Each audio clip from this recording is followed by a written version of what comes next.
दोस्तों नमस्कार, मैं दीपांशु बाजपेयी और आपका हार्दिक स्वागत करता हूं अपने YouTube चैनल गाइडलाइन हब में। दोस्तों, क्या आप PSU यानी पब्लिक सेक्टर अंडरटेकिंग में जॉब पाना चाहते हैं तो ये वीडियो आपके लिए है। आपको इस वीडियो के माध्यम से जानकारी मिलेगी कि PSU सेक्टर में नौकरी यानी जॉब पाने के लिए हमको क्या करना पड़ता है, हम नौकरी कैसे पा सकते हैं उसमें। दोस्तों, इस वीडियो की डिमांड की थी सत्यम सिंह ने, जिन्होंने कमेंट करके हमसे पूछा था कि सर PSU में जॉब कैसे पाएँ, यानी PSU में नौकरी कैसे पाएँ। तो दोस्तों, PSU की जहाँ तक बात करते हैं कि PSU यानी पब्लिक सेक्टर अंडरटेकिंग, जो कि राज्य सरकार के अंतर्गत भी आते हैं और केंद्र सरकार दोनों के अंतर्गत आते हैं। कुछ PSU जो होते हैं वो राज्य सरकार के होते हैं व कुछ केंद्र सरकार के होते हैं। लेकिन इसमें जो शेयर होता है पब्लिक सेक्टर अंडरटेकिंग में, जो सरकारी शेयर होता है वो 51% शेयर सरकारी होता है, बाकी बचा हुआ प्राइवेट कंपनियों या फिर शेयर मार्केट का होता है। PSU में जॉब पाने से पहले आपको सबसे पहले समझना होगा कि आखिर PSU होते कितने प्रकार के हैं। PSU दोस्तों 3 प्रकार के होते हैं। एक होता है महारत्न, एक मिनी रत्न या एक नवरत्न।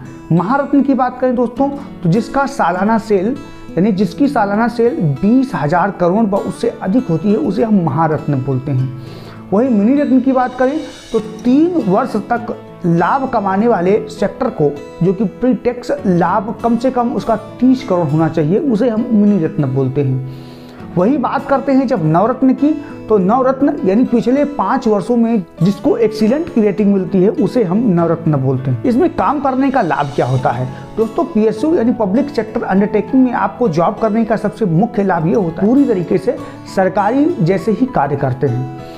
आपकी जॉब की श्योरिटी ज़्यादा होती है इसमें, यानी आपकी जॉब सेफ रहती है PSU सेक्टर में काम करने से।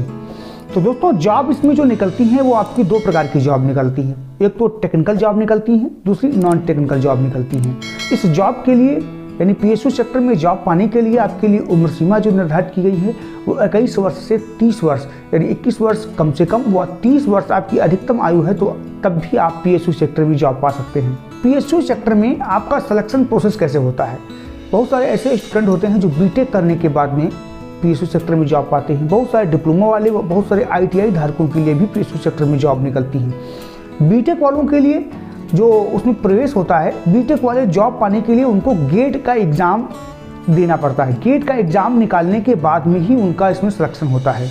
जिसकी गेट में जितने ज़्यादा आपके गेट में नंबर होंगे उतनी ही अच्छी आपकी PSU कंपनी मिलती है उसमें। BTech वालों के लिए दोस्तों 8 लाख से 20 लाख तक का इसमें एनुअल आपका सैलरी इसमें मिल सकती है दोस्तों। वही बात करते हैं डिप्लोमा की, तो डिप्लोमा करने के बाद में अगर आप PSU सेक्टर में जॉब पाना चाहते हैं तो जो भी PSU कंपनी यानी सेल हो गया या भेल हो गया, गेल हो गया या ONGC हो गया, जो भी कंपनी अपनी भर्तियां खुद निकालती हैं और वो ओपन वैकेंसी निकालती हैं, ऑल इंडिया ओपन वैकेंसी निकालती हैं, उसके माध्यम से डिप्लोमा वालों का व उसी के माध्यम से ITI वालों का वो लोग चयन करते हैं। डिप्लोमा करने के बाद अगर आप PSU सेक्टर में जॉब पाना चाहते हैं तो सबसे ज़्यादा महत्वपूर्ण यह है कि आपके 60% अंक आपके डिप्लोमा में होने चाहिए।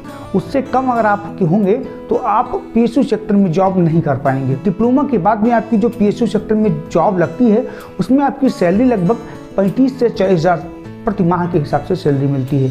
वहीं ITI वालों की बात करें तो ITI वालों के लिए भी इसमें ओपन कंपटीशन एक एग्ज़ाम कराया जाता है, जो कि एक फैक्ट्री के द्वारा ही कराया जाता है, निर्धारित फैक्ट्री के द्वारा। अगर आप सेल में जॉब पाना चाहते हैं तो सेल फैक्ट्री खुद का अपना एक ओपन कंपटीशन एग्ज़ाम कराती है, जो कि ITI वालों के लिए टेक्नीशियन के नाम से एक पोस्ट निकलती है। उसमें आपका ओपन कैंपस के माध्यम से आपका थ्योरिकली टेस्ट पहले होता है, उसके बाद आपका प्रैक्टिकली टेस्ट होता है, उसके बाद इंटरव्यू। अब तो इंटरव्यू ख़त्म कर दिया गया, वैसे बहुत सारी फैक्ट्रियाँ हैं जो इंटरव्यू भी कराती हैं। उसमें सिलेक्शन होने के बाद आपका लगभग 35,000 से 40,000 तक की सैलरी आराम से इसमें पा सकते हैं।